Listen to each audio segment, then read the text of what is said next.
Five star bank పై చర్యలు తీసుకోవాలని మంచిర్యాల జిల్లా కలెక్టర్ కి వినతి పత్రం అందించిన ఎంఆర్పీఎస్ నాయకులు. ఈ సందర్భంగా ఎంఆర్పీఎస్ జిల్లా ప్రధాన కార్యదర్శి సుందిల్ల మల్లేష్ మాదిగ మాట్లాడుతూ, మంచిర్యాల జిల్లా కేంద్రంలోని రాజీవ్ నగర్ కు చెందిన నిరుపేద దళిత యువకుడు కొండేటి సతీష్ ను five star APTS Mahindra housing finance వాళ్ళు తేదీ 28/5/2025 రోజు ఉదయం నుంచి సాయంత్రం వరకు టార్చర్ చేయడం వల్ల వారి టార్చర్ భరించలేక కోడేటి సతీష్ 29/5/2025 రోజున సూసైడ్ చేసుకుని చనిపోవడం జరిగింది. వారి భార్య కొండేటి రజితను డబ్బులు కట్టాలని మానసికంగా ఇబ్బందులకు గురి చేస్తున్నారు.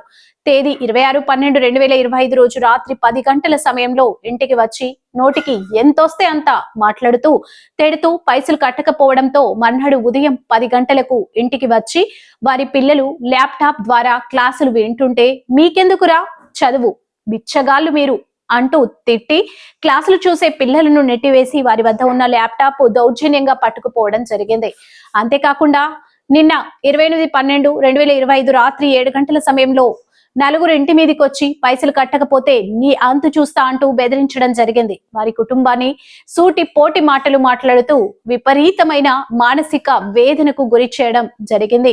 మరియు మంచిర్యాల జిల్లా వ్యాప్తంగా ఉన్నటువంటి హోమ్ లోన్స్ ప్రైవేట్ ఫైనాన్స్ వాళ్ళు గ్రామాల్లో వారం లోన్స్ 15 రోజులకు ఈఎంఐ, నెల రోజులకు ఈఎంఐ, ఇలా గ్రామాల్లో అధిక వడ్డీకి ఫైనాన్స్ ఇస్తూ మహిళలను అసభ్యకరంగా మాట్లాడుతూ మానసికంగా ఇబ్బందులకు గురి చేస్తున్నారు. కావున తమరు ఫైవ్ స్టార్ యాజమాన్యంపై చర్యలు తీసుకుంటూ మంచిర్యాల జిల్లా వ్యాప్తంగా అధిక వడ్డీతో వ్యాపారం చేస్తూ పేద మధ్యతరగతి ప్రజలను పీడిస్తున్న ప్రైవేట్ ఫైనాన్స్ కంపెనీలపై చర్యలు తీసుకోవాలి అని డిమాండ్ చేయడం జరిగింది.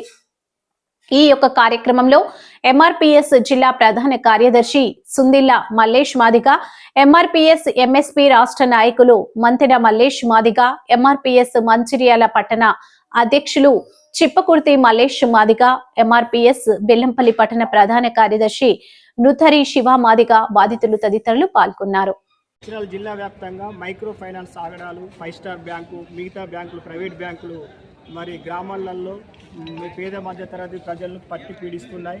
మరి వారం లోన్లు మరి 15 రోజులకు ఒక ఈఎంఐ, 2 నెలలకు ఒక ఈఎంఐ ఇట్లా కట్టకపోవడం వల్ల మహిళలను కూడా అసభ్యంగా మాట్లాడుతూ కొంతమంది మహిళలు చెప్పుకోలేక సూసైడ్ చేసుకునే పరిస్థితి కూడా ఏర్పడ్డది. అంతేకాకుండా మంచిర్యాల జిల్లాలోని మరి రాజీనగర్ చెందినటువంటి ఒక దళిత వ్యక్తి మరి వాళ్ళు ఇంటికి వచ్చి టార్చర్, ఫైవ్ స్టార్ బ్యాంకు వాళ్ళు ఇంటికి వచ్చి టార్చర్ చేయడం వల్ల తెల్లారే సూసైడ్ చేసి చనిపోవడం జరిగింది.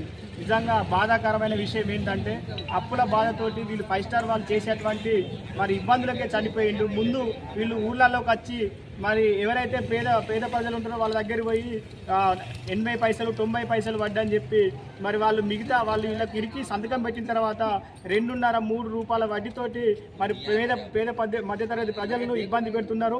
అంతేకాకుండా మరి ఇక్కడ రాజీవ్ నగర్కి చెందినటువంటి రజిత అనే వాళ్ళ కుటుంబాన్ని నైటు 10:30కు పోయి 4-5 ఒక గుండాలు లెక్క నైట్ 10:30కు పోయి వాళ్ళ పిల్లలు వాళ్ళందరినీ ఇబ్బంది పెట్టి వాళ్ళ ఇంట్లో ఉన్నటువంటి పిల్లలు చదువుకునేటువంటి ల్యాప్టాప్ను గుంజుకొని పోయి వాళ్ళని చదువుకోకుండా ఇబ్బంది పెట్టి నీకేంద్ర చదువు, నువ్వు పేద విద్యార్థి నీకేంద్ర చదువు అని చెప్పి వాళ్ళ కుటుంబాన్ని కూడా హింసించినటువంటి పరిస్థితి వాళ్ళ చెల్లించి అలా మేము జిల్లా కలెక్టర్ గారు కూడా కలవడం జరిగింది. జిల్లా కలెక్టర్ గారు కూడా ఎల్డీఎం తోటి మరి మిగతా అధికారులతో కూడా మాట్లాడడం జరిగింది.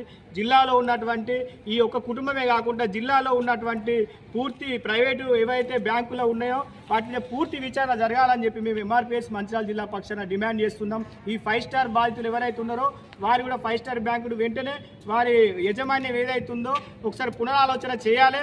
ప్రజలను పేద మధ్యతరగతి ప్రజలను మరి ఒక 15,000 రూపాయలు ఒకవేళ వాళ్ళ ఈఎంఐ ఉంటే అందులో 12,000 రూపాయలు మాత్రం వడ్డీగా తీసుకొని ఒక 3,000 రూపాయలు మాత్రమే అసలుగా కడిగేసుకోవడం అనేది నిజంగా బాధాకరం. ఒక 2 లక్షల లోన్ తీసుకుంటే వాళ్ళు ఒక 6 లక్షల రూపాయలు కట్టడం జరుగుతుంది. మరి ఇట్లా మంచిర్యాల జిల్లాలో అక్రమంగా మరి ఒక దందాగా ఏర్పడి ఇవన్నీ 1 కోటి 2 కోట్లు ఒక 3-4 కలిసి ఇటువంటి దందా వ్యాపారాలు చేస్తున్నారు. కాబట్టి ప్రజలకు విముక్తి కలగాలని చెప్పి మేము మంచిర్యాల జిల్లా పక్షాన్ని జిల్లా కలెక్టర్ గారిని కలిసి వివరించడం జరిగిందని చెప్పి ఈ సందర్భంగా తెలియజేస్తున్నాం.